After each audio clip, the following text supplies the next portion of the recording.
कुत्र्याचं शेपूट असतं ते नळीत घातलं तर नळी वाकडी होते, पण कुत्र्याचं शेपूट काही सरळ होत नाही.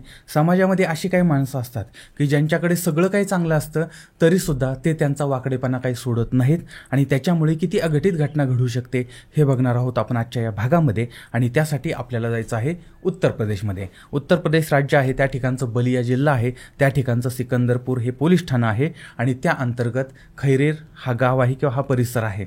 आता या भागामध्ये एका माजी सैनिकाचं कुटुंब राहतं आहे. आता या कुटुंबामध्ये एक 62 वर्षाचे जे पतीचं नाव आहे देवेंद्र कुमार आणि ते माजी सैनिक आहेत आणि त्यांच्या पत्नी आहे, त्यांचं वय साधारण 55 वर्षाचं आहे आणि त्या नाव आहे त्यांचं मायादेवी. आणि यांचा साधारण 28-30 वर्षापूर्वी विवाह झालेला होता, लग्न झालेलं होतं आणि आता त्यांची मुलं होती, ती मुलं मोठी झालेली आहेत, लग्नाला आलेली आहेत आणि आता नवरा बायको निवांत आहेत, म्हणजे रिटायर झाले आहेत, पेन्शन मिळते आहे, त्यानंतर पेन्शन खायचं आणि मस्तपैकी जगायचं, अशा पद्धतीने यांचं सगळं चाललेलं आहे. आता यांची मोठी मुलगी जी आहे ती जयपूरमध्ये खाजगी कंपनीमध्ये नोकरी करते आहे, मुलगा नोएडामध्ये राहतो आहे, तिथं नोकरी करतो आहे, म्हणजे दुसरी मुलगी नोएडामध्ये राहते, तिथं नोकरी करते. तिसरी मुलगी जी आहे ती कोटा या ठिकाणी नीटची परीक्षा देण्यासाठी गेलेली आहे आणि त्यांचा मुलगा जो आहे त्याचं सुद्धा शिक्षण चाललेलं आहे आणि नवरा बायको दोघंच घरी आहेत आणि मुलांचं मात्र सगळ्यांचं सेट होत चाललेलं होतं. म्हणजे याच्यामध्ये आता यांची 2 घरं होती, एक घर गावाकडं होतं, एक घर शहरामध्ये होतं. म्हणजे शहरामध्ये बलिया शहर आहे, त्या ठिकाणचं बहादूर मोहल्ला आहे, त्या भागामध्ये त्यांचं दुसरं घर होतं. आता देवेंद्र राम जे आहेत, देवेंद्र राम कुमार, तर हे बॉर्डर रोड्स ऑर्गनायझेशन म्हणजेच BRO याच्यामध्ये कार्यरत होते. त्यानंतर त्यांनी आपली सेवा पूर्ण केली आणि नंतर ते 1 वर्षभरापूर्वीच रिटायर झालेले होते आणि नंतर आता सगळं सुरळीत चाललेलं होतं. आणि अचानकपणे 10 मे 2025ला शनिवारी मायादेवीनं बलिया सिटी पोलीस ठाण्यामध्ये ती गेली आणि तिनं तक्रार दिली की तिचा पती राजेंद्र कुमार जे आहेत ते अचानकपणे बेपत्ता झालेले आहेत. आता पत्नीनं सांगितल्यानंतर मग म्हणजे पत्नीनं सांगितलं की तिचे पती जे आहेत ते हरिपूर या ठिकाणच्या घरी होते आणि 9 मे रोजी आपल्या मुलीला आणण्यासाठी, लहान मुलगी सुप्रियाला आणण्यासाठी ते गेलेले होते, पण ते कालपासून घरी आलेले नाहीत. आणि त्यानंतर ती लहान मुलगी जी आहे ती म्हणजे सुप्रिया जी आहे ती कोटावरून येणार होते. राजेंद्र कुमार तिला आणायला गेलेत, पण तिच्याकडं पण गेलेले नाहीत, घरी पण आलेले नाहीत, शहरात पण पोचलेले नाहीत, नक्की कुठं गेले माहीत नाही. त्यानंतर पोलिसांनी तक्रार नोंदवून घेतली. तपासाची चक्र सुरू झाली, शोधाशोध सुरू झाला आणि मग मित्रमंडळी, नातेवाईक, पत्नी, मुली सगळ्यांकडे चौकशी केली, पण प्रथमदर्शनी असं काय हाती लागलेलं नव्हतं. आणि नंतर पोलिसांना म्हणजे बलियामधील सिकंदरपूर पोलिसांना काही धक्कादायक माहिती समोर आली. त्या हद्दीमधील खरीद डायरा असं काहीतरी एक गाव आहे, मग त्याच परिसरामध्ये एका खुल्या म्हणजे भागामध्ये एका मोकळ्या जागेवरती एका मानवी शरीराचे अवयव सापडलेले होते. त्यानंतर मग पोलीस घटनास्थळी पोहोचले तर त्या ठिकाणी एका शेतात एका प्लास्टिकच्या थैलीमध्ये थैली पडलेली होती आणि त्याच्यामध्ये काहीतरी हात आणि पाय असे कापून टाकलेले होते. अत्यंत भयंकर होते, सडलेले होते, वास येत होता. आणि त्याच्यानंतर मग ते अवयव आता कोणाचे आहेत, काय आहेत याचा शोध चालू झालेला होता. आजूबाजूला सगळा परिसर पोलिसांनी पिंजून काढला होता आणि त्यानंतर दुसऱ्या दिवशी म्हणजे 11 मेला त्याच गावाच्या हद्दीत एका विहिरीमध्ये एक मुंडकं असलेलं धड सापडलं होतं. आणि त्यानंतर मग पोलीस जे आहेत ते त्या ठिकाणी तात्काळ तिथं गेले, त्यांनी ते धड बाहेर काढलं. आता या ठिकाणी एक गोष्ट लक्षात आली की मयत व्यक्ती जी आहे ती याच भागातील असली पाहिजे आणि या व्यक्तीचेच हे धड आणि हे हातपाय असले पाहिजेत. आणि त्याच्यानंतर मग आता त्या व्यक्तीचं शोध घ्यायला सुरुवात झाली की या भागातून कोण गायब झालेलं आहे का.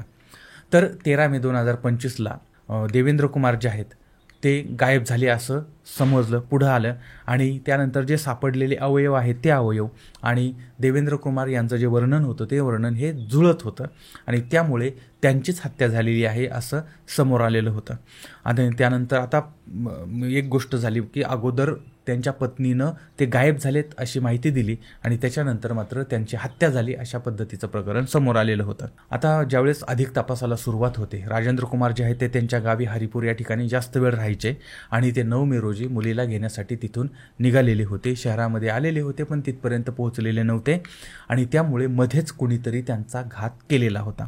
काय झालं होतं नक्की हे कोणालाही काही सांगता येत नव्हतं. पोलिसांनी कसून तपासाला सुरुवात केलेली होती आणि या सगळ्या तपासामध्ये त्यांच्या मुलीनं पोलिसांना एक धक्कादायक माहिती दिली. आजूबाजूच्या लोकांनी सुद्धा काही गोष्टी अशा सांगितल्या आणि देवेंद्र कुमार आणि मायावती म्हणजे मायादेवी जी आहे तर त्या दोघांच्या पती पत्नीमध्ये सतत वाद होत होते, भांडणं होत होती आणि पती जो आहे तो तिला मारहाण पण करत होता असं समजलेलं होतं.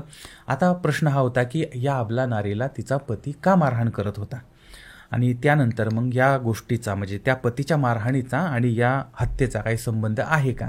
पोलिसांनी मग अधिक चौकशी केली. आता सुरुवातीलाच पोलिसांचा संशय मग त्या पत्नीवरतीच गेलेला होता. त्या मायादेवीला पोलिसांनी ताब्यात घेतलं, तिच्याकडून कसून चौकशीला सुरुवात केली आणि त्यावेळेस मग काही धक्कादायक बाबी पुढं आलेल्या होत्या आणि याच्यामध्ये त्या बाईनं कबूल केलं की तिनंच नवऱ्याला मारलेलं होतं. एवढंच नाही तर 2 तरुणांना सोबत घेतलं होतं आणि त्यामुळे त्याला मारलं होतं. मग आता हे 2 तरुण कोण होते, या बाईनं ह्यांना का मारलं होतं, त्या तरुणांचा आणि हिचा काय संबंध होता, आता हे नक्की आणि यामागचं कारण काय होतं.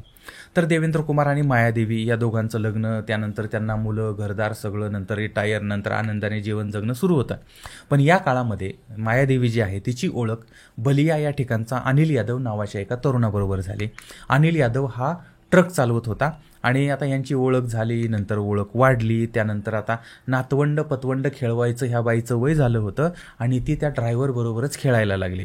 नवरा घरी नसला की ड्रायव्हर घरी यायचा आणि मग तो गिअर, तो क्लच, तो हॉर्न, ते स्टेरिंग, ते स्पीड आणि अगदी जोरात गाडी चालू व्हायची.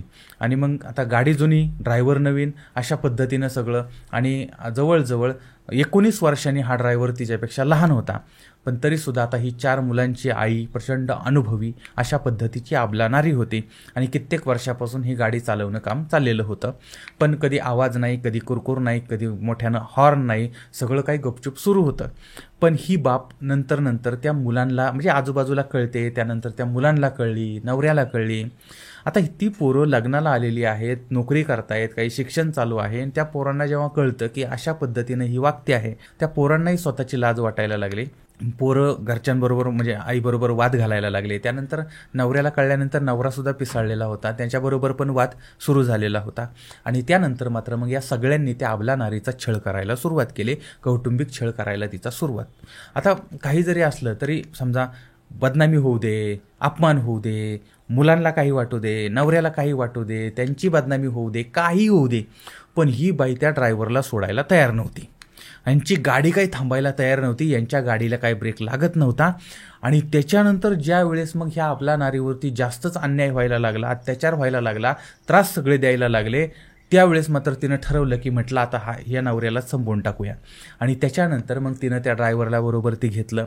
मग त्याला जरा इमोशनली सगळं सांगितलं की बघा माझा छळ होतो. त्याच्यानंतर मग तो सुद्धा त्या अबला नारीबरोबर ती मग त्या पतीला मारायला तयार झाला.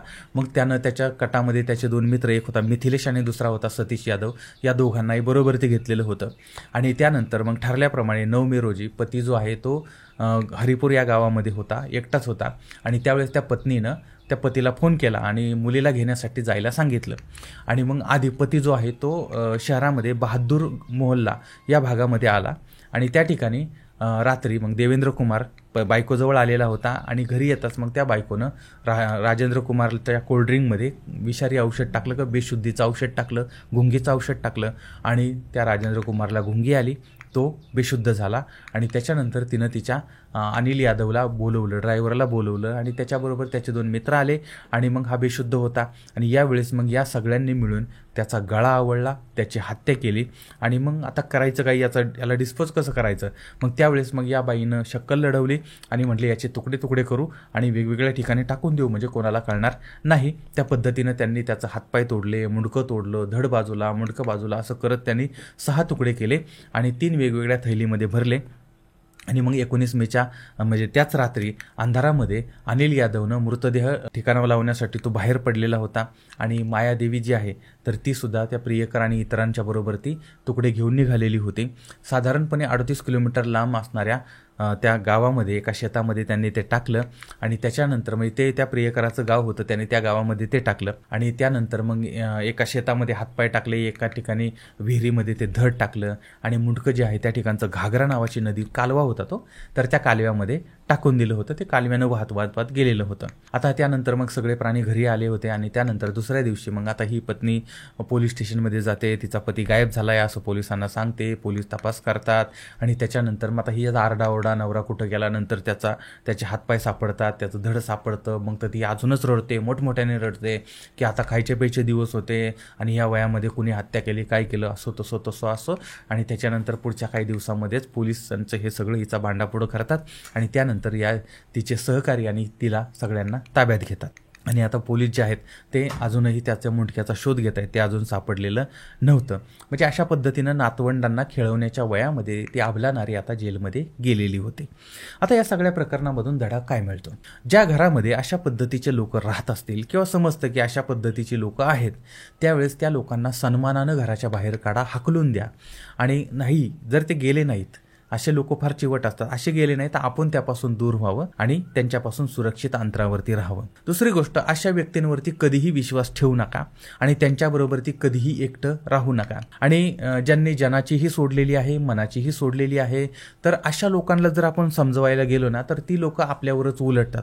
त्यामुळे अशा लोकांना समजावणं, अशा लोकांना सुधारणं, असल्या भानगडीमध्ये पडू नका.